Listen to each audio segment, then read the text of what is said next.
have finally come. For the good of my people. It is time we beckoned met and fulfilled our roles. You are not so ignorant as that. You are the avatar of Athene herself. I thought you had been sent to purge my people of their limitations, and I was right. But their chief limitation is not sin. It is fate. It is the fate of my people that must be changed, not their piety. That is what stands between us and grace, our ordained savagery. With the Hyperion and the cipher, Athene granted me some understanding of her work. The Hyperion augments a certain kind of magic, your own. When you shift fate before it, it amplifies that through the cipher and across all my people. She has taught me much while we talked, beckoned. How I can truly serve my people by dying for them. Yes, because I stand for the parts of my people that must be purged. Their savagery and violence. Once I thought my crimes just and necessary. If the gods could not abide them, surely I would find no success with such means. But I was beckoned to this nature, as you were to yours. Kill me before the Hyperion, and all will be freed of their ignobility.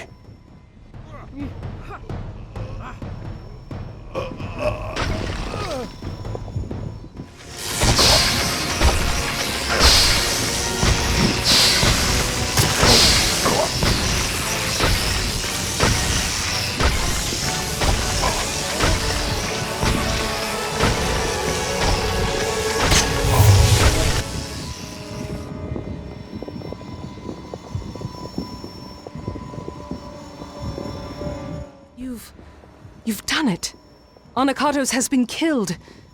But that energy that came from you, it raised the Hyperion. Without its magic to support the structure, this whole temple is coming down. We need to get out of here.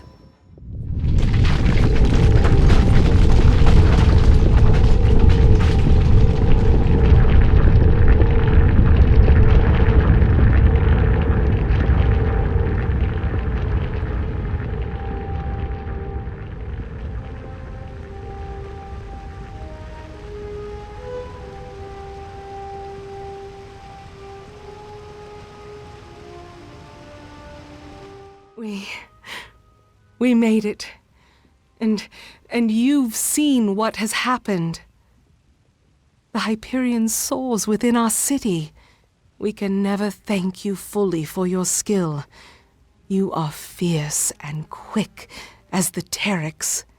It is only fitting that you should have armor to suit the likeness. Take this. You have given us so much. I see the compassion and the influence the gods have had in my people's lives. My life. All along. What Arcais said to me on our last day together. What Athene said as we escaped the Hyperion Temple just now. These are no accidents. Your arrival. Our meeting. Anakatos' betrayal and finding Arcais. These events were crafted intent. I see that now. And as you were beckoned to save my people, now I am beckoned to lead them. But I don't know. I don't know if I can. She did. There is a legacy that I have left to fulfill, or so the goddess says.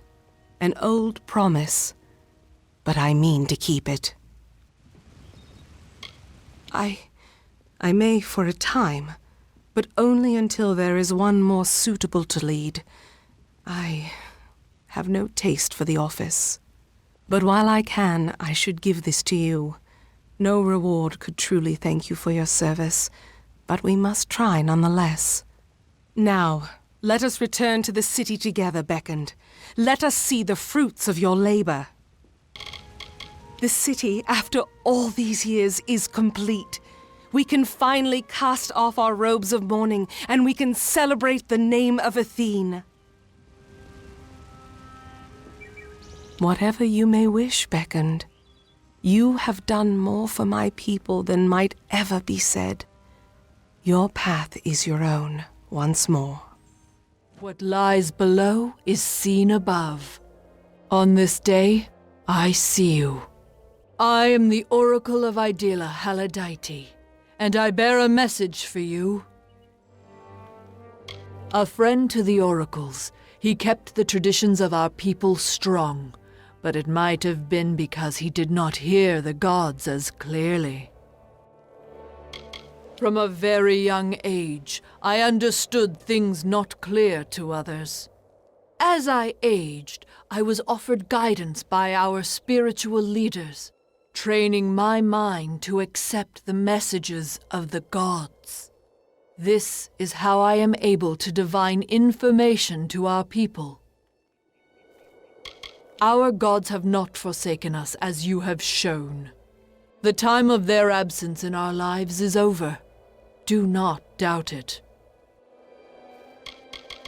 Our city in the sky is home to me.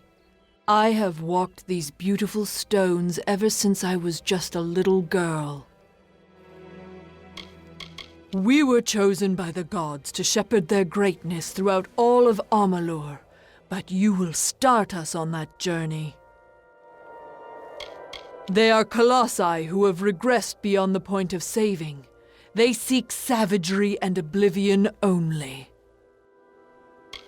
Oracles divine the meanings of messages or visions from the gods. Anakatos did not ask for my service, but with him gone, I am free to resume my duty. It comes from the gods. With the Hyperion raised, my powers of divination are at their strongest. A new era comes. But as it does, the Marauders have worked grim magics that must be undone. One who is gifted with the insight of the gods enough to interpret their messages for those less holy. With the Hyperion raised, my power has expanded much in capacity, enough to see the gods challenge for you. Built into this city and these lands are circles of sacrifice made by the Marauders and the fallen of our kind. They are an affront to our gods. My insights show that should the guardians of these circles be killed, the gods will leave great rewards for the ones that will help. Your abilities are great, and so is the reward offered. Face the first circle, the altar of doubt.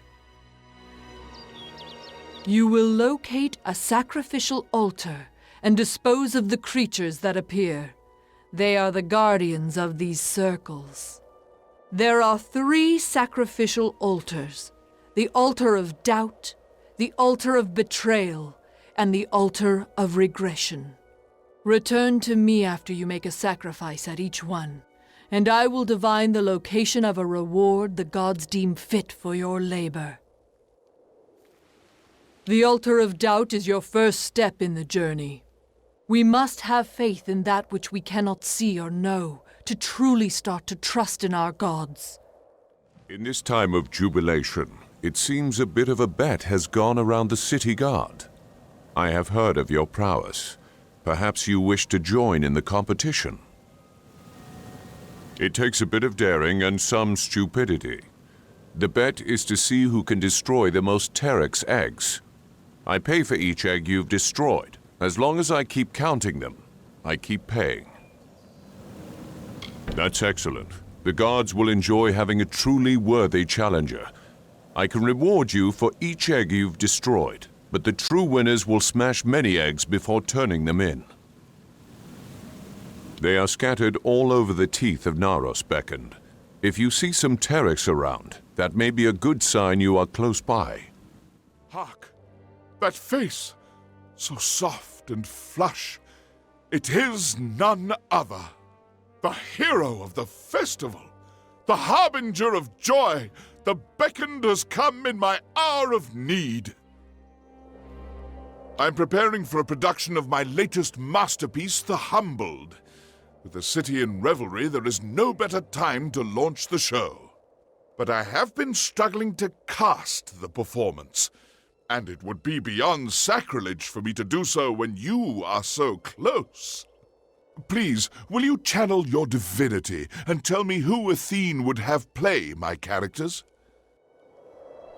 I expected no less from the beckoned. I have narrowed my list of candidates to 3 performers. They are all of splendid tragedy and quality, but I shall require you to cast them in the proper roles. Their names are Rhode, Ariope, and Zotigus. Seek them out, and take this manuscript. It contains all the information you need to cast the play. I hope Idilla is to your liking, Beckoned. So you speak for him. Excellent. I was not aware he knew the Beckoned. Shall I audition now? Success! The might of giants will never compare to Athene's grace, esteem, and judgment ever fair. My, how grand that was! I've never felt so well with him before. The time has come. Tomorrow we ride.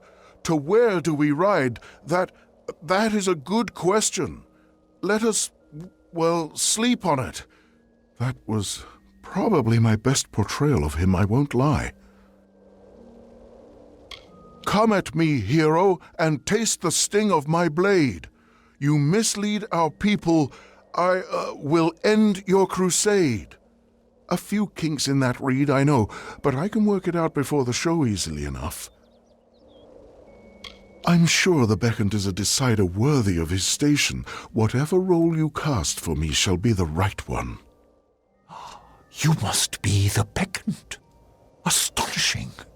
I did not expect you to be so diminutive. Oh, I am well aware. You speak for him, Beckoned? Has he made a decision regarding our roles? Or shall I be auditioning now? You are a large adversary. You are very tall, but you are weak, feeble. When I, strike you, you bawl. Sorry, I'm so used to playing the character, I never actually auditioned it before. More wine, more meat, more ale. I've nothing left but slop. And bring it in soon, bring it raw, with bread to sup. That came rather easily. Who'd have thought? Let me see. How does this one go again? Yes. You shall pay for your bravado. When I catch you, I shall inflict such vitriol that you will sink in shame. Does that rhyme? I guess, well, I could probably come up with something better after a few weeks' practice. Take your time with the decision, Beckoned. I am confident you will make the right choices. You are the Beckoned. How are you finding our wondrous city? I knew he was considering it. Very well. What role am I reading for? They shall look to me, and they will ask what will happen to the Myru of tomorrow. And I shall tell them...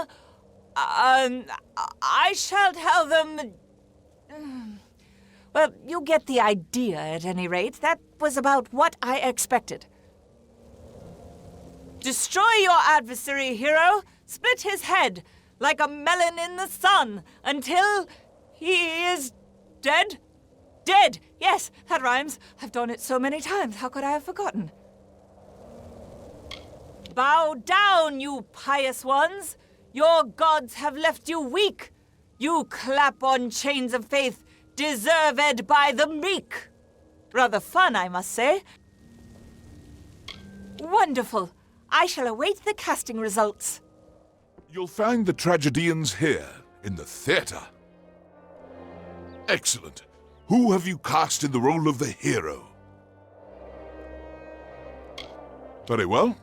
And what about the role of the villain?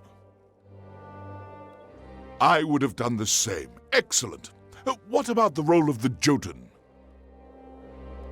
An interesting choice. I believe that completes the cast. Thank you for all you have done, Beckoned.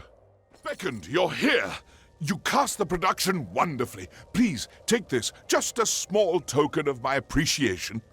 Though, I do have a final favor to ask of you. My narrator has failed to appear for her part. You must perform the final scene with me in her stead. When you hear the cue for the messenger, head onto the stage. Quickly, read the end of the manuscript I gave you. The messenger simply imparts the ending of the story to the audience. Remember, the play is largely improvisational. Just speak with the knowledge you have of our people. As the Beckoned, you are sure to succeed in this. There you are. What word do you bring? What of the hero and the stalwart Jotun?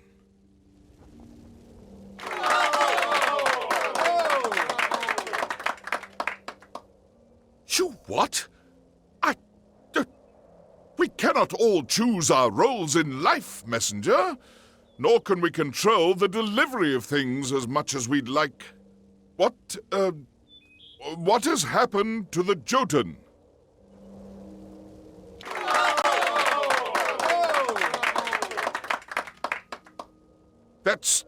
I'm sure we can find you some clothes, messenger. Did he say anything else?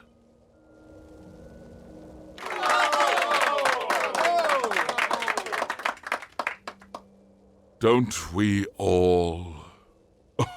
Don't we all? That's it, everyone.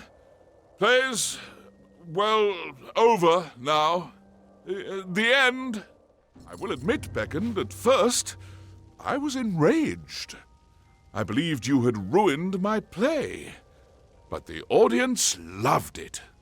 Thanks to your performance, they are convinced I have made a shift to writing comedies. It would be an interesting change of pace, I suppose. Regardless, you are the Beckoned, and I have troubled you for your time. Take this ring as a token of my appreciation. Beckoned, I have been hoping to speak with you since I heard of all you have done for our people. I have a task for you, one no one else in the city can perform. Faith keeps most of our laws enforced, but I handle the ones not worthy of our God's close care. You will not lay eyes on a greater city in Amalur. It was a beauty on the ground, and is now only more beautiful that it has been raised into the clouds. Would that we could cut ourselves off from it entirely. But though few will call it such, this is our true homeland. We have a plant in this city, the Evan root. It was brought with the utmost care from our homeland. There was a special tender for the Evan root, but he has passed. No colossi but the tender or his heir can care for the plant, so tradition dictates. The heir is en route to our city, but the Evan root will die if it is not tended, and the heir is weeks away. Indeed you are not. No colossi but the heir may complete this ritual. But you are no colossi, are you? I must say, there was no greater relief than when I heard the Beckoned was an outsider. Oh, thank the gods. I have been at my wit's end for days trying to devise some way of appeasing all parties. It has not been easy. To water the Evan root, you will require spring water from Njordr's font. This water is outside the city, along with the vessel to carry the water. Find this vessel, the amphora, and fill it with water from the font. Then bring the water to the plant and tend it. It is a ceremonial container, and part of the Evenroot ceremony. It is kept near Njordr's font. It is a pure, clean mountain spring, named in honor of the god of water. It is the only source we can use when tending the Evenroot. It is located in Njordr's font. Find it and fill it with the spring water. You have watered the Evenroot. Thank you, friend. I can finally set aside the burden of this work. Without you, the Evenroot surely would have died before the heir arrived. Please take this ring for your part in helping me. And by way of advice, there is a wild variant of Evenroot in these lands. Water them like you did this one, and the rewards may be of use. There is a wild variant of the Evenroot that grows throughout the teeth of Naros. You should be able to harvest them, but they will need water from the amphora, just as the main Evenroot did. Since they are wild, they require less water, but after harvesting a few, you will have to refill the amphora to continue. The justice you have brought to the altar of doubt pleases the gods. They have graced me with a vision of where to claim your due. Once you retrieve your reward, you will be able to move on to the next sacrifice, at the altar of betrayal. Speak with me once more when you have made another sacrifice, and I will divine the location of another reward. The altar of betrayal is the second step in the journey. If one is not loyal to their beliefs, they will not have the strength to defend themselves. The gods smile once more. They have another reward left for your troubles, and I have divined its location. Once you retrieve your reward, you will be able to move on to the last of these heinous circles, the altar of regression. Speak with me again when you have purged these foul magics, for the gods will make the location of their true gift known. The sacrificial altar of regression is the final step in the journey. It is meant to dispel the wisdom we have gained. From faith stems loyalty, and through loyalty wisdom is earned. Thank you for your dedication. The gods have divined the location of the final gift to me. You have proved your faith and loyalty to us, and derived great wisdom from these trials. Collect this last, rare item, and be at ease. The old ways have been treated with reverence due. Now that you have placed the litanies at the litany altar and activated their magic, any other litanies you may come across will be helpful to you. Here is one I found while you were searching for the 5 to place at the litany altar. Take it as a reward. Thank you for your help, Beckoned. You've restored the magic of the shrine. Now the patrols and I can finally make use of it. And you as well, of course. I can't believe it. After all this time, I finally made it here. And you did as well. We've reached the teeth of Naros. When I heard the cave-in, I thought that was the end of me. But here we are. Can't really say it was a success, can we?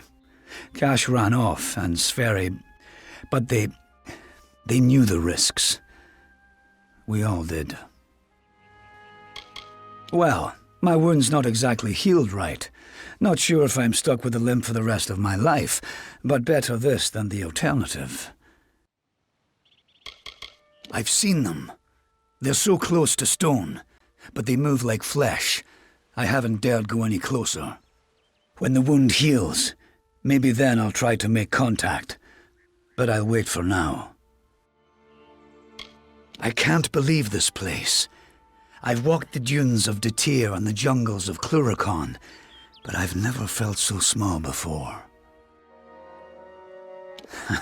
Crawled, more or less. When I figured you weren't coming back, I thought that cave would become my tomb. But then I remembered that health potion you gave me. Saved my life. Couldn't help with the limp, but it gave me the strength I needed. I finally made it through the rubble and got my way here. Can you believe it? The giants are real. The city really does float. If only we could visit it. The Colossi. Is that what those giants are called? No.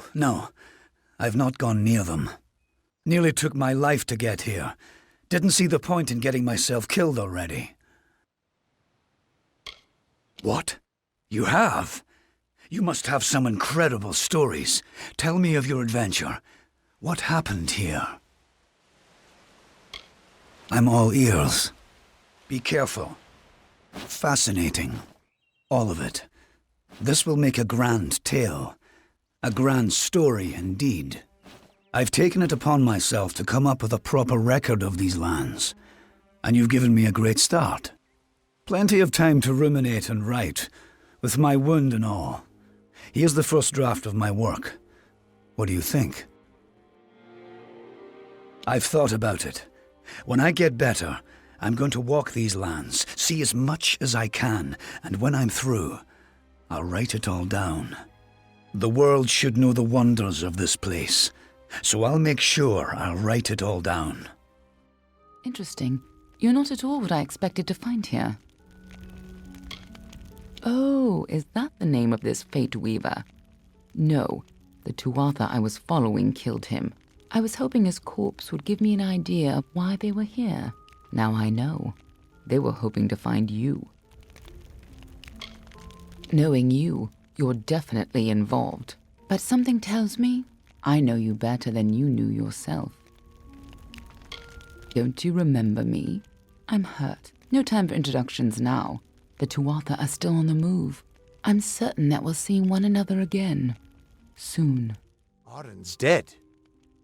How did this happen? If so, then I sure didn't see her.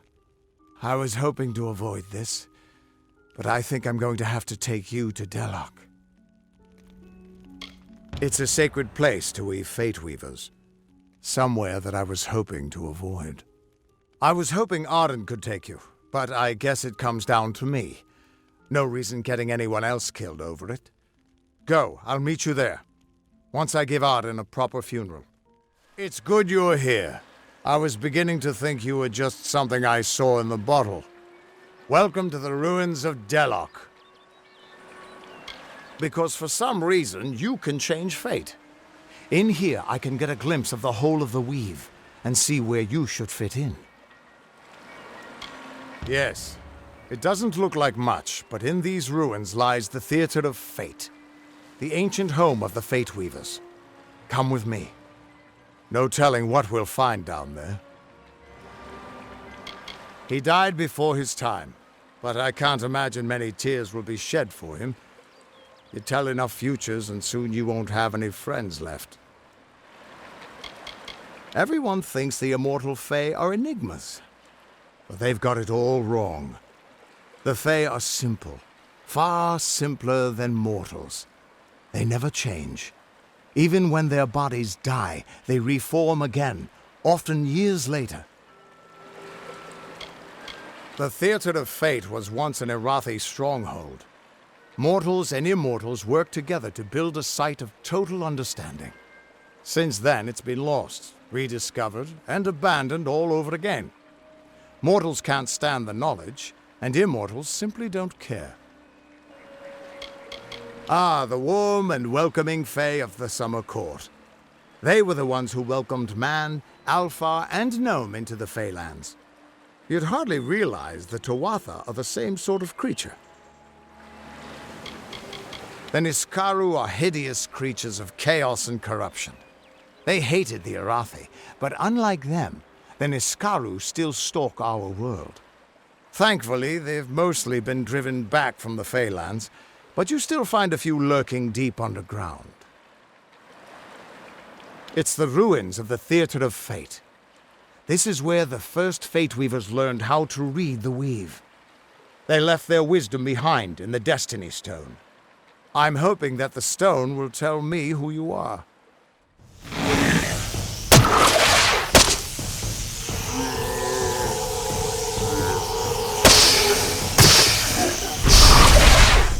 were supposed to... Do you have any idea what you've done? What sort of power you're playing with? You absorbed everything he was, everything he would do. You changed the weave of destiny itself. Because of you, there are deeds he won't do, children of his that won't be born, victims that won't die when they were supposed to. Yes, I'm aware, but there's still no telling what damage you could do if you aren't careful. You're much more dangerous than I thought. We need to get you to the Theater of Fate right away. No surprise that Niskaru found its way to this place of power.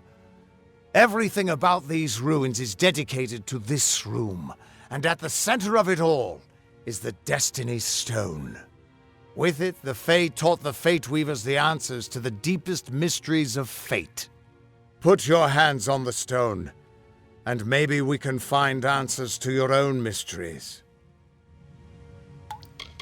This temple was built by the Arathi, and it's been here as long as recorded history. But the Destiny Stone was made by the first Fate Weavers. The legends say that they drew on ageless wisdom to build the stone.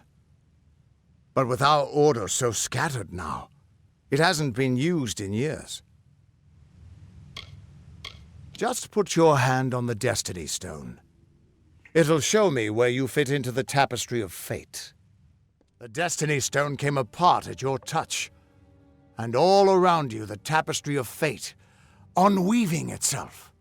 And there at the core was the Codex of Destiny, the wisdom that the Fae used to help the first Fate Weavers understand the nature of the weave. Don't you see what this means? Yes, it is. And from what I can tell, you're the one changing it. With every breath, you're changing how lives begin and end. The way the Codex of Destiny came to you out of the stone, that's got to mean something too. But I'll be damned if I can read this thing. As dangerous as an open flame. You could help people or destroy them entirely. When you get involved, there's no grand cosmic plan. Only freedom and all the dangers that come with it. And that means I owe you, Wait. What's that? Purge the abomination! In the name of Gadflaw!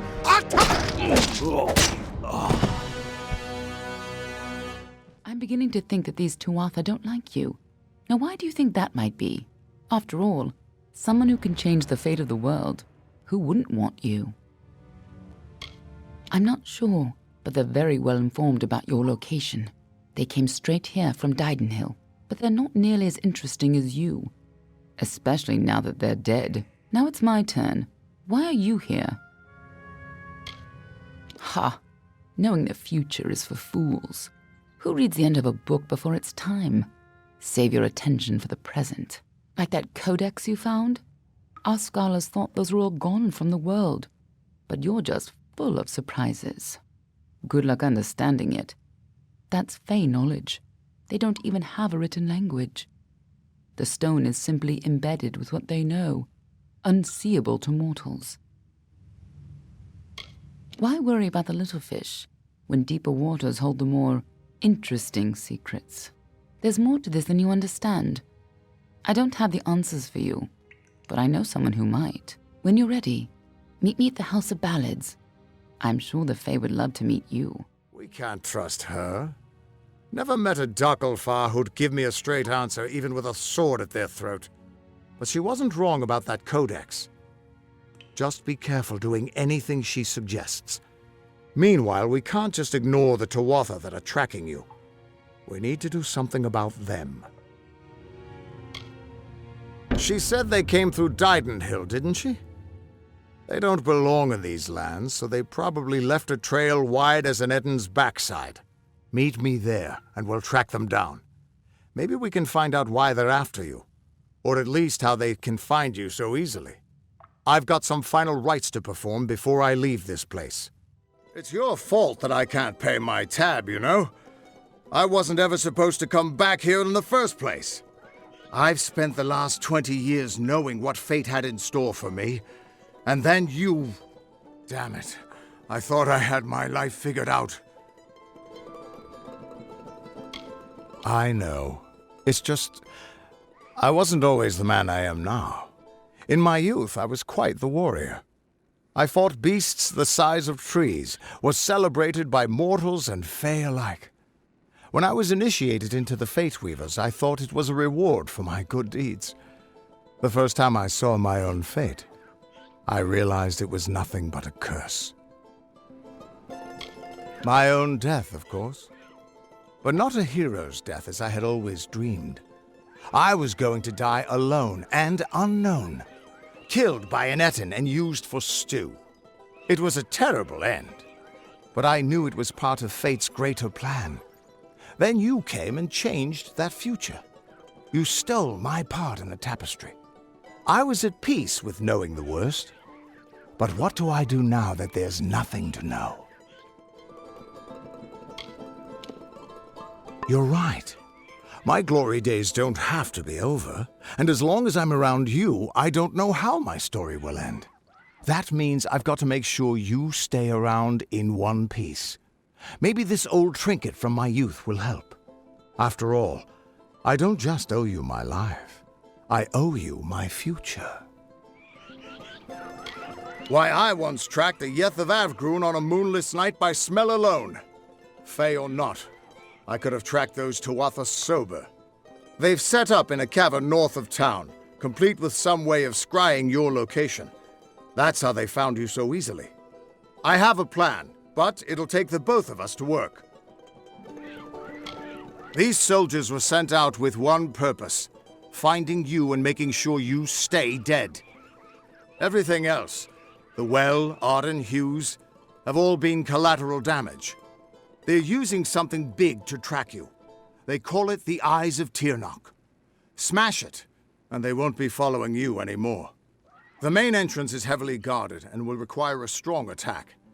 The other route is trapped. It'll need a subtler approach. I don't have an answer for that. I can't imagine what about you made Gadflow send his troops across the continent.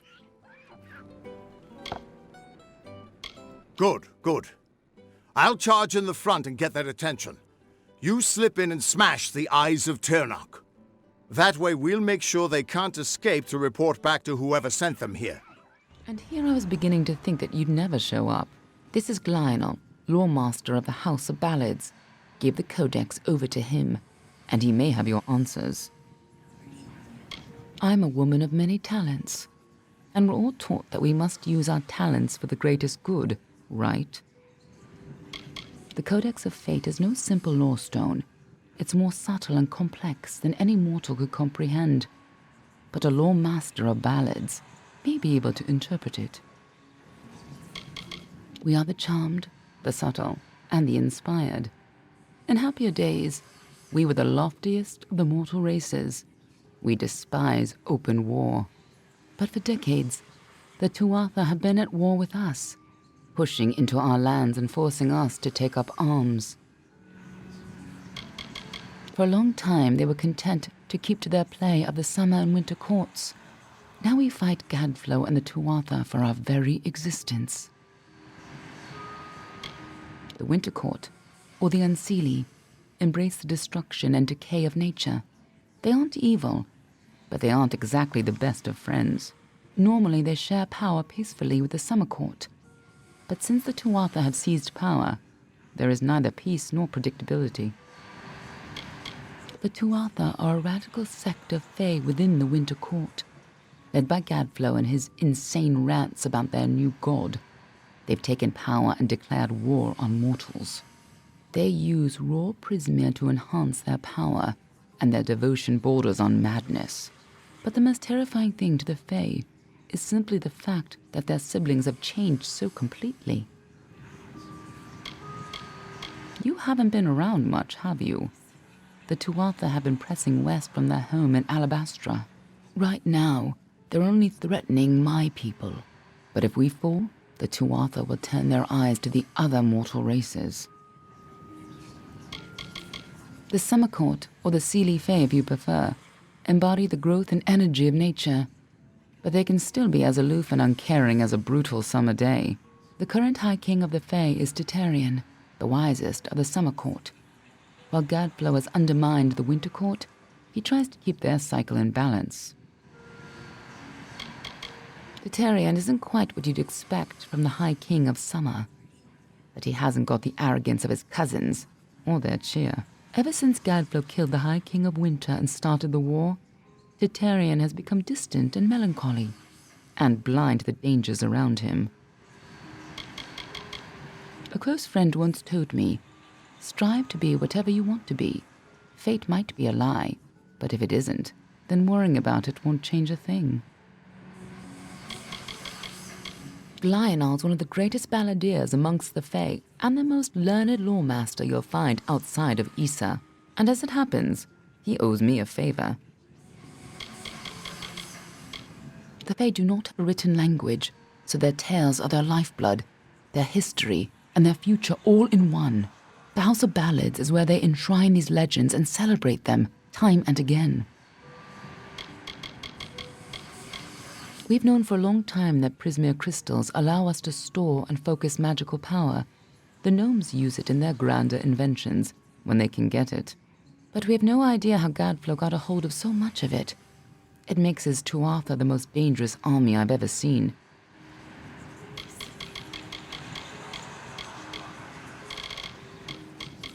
Lore Master Glional has devoted centuries to the study of lore and ancient Fae stories. The codex you found isn't just any lore stone.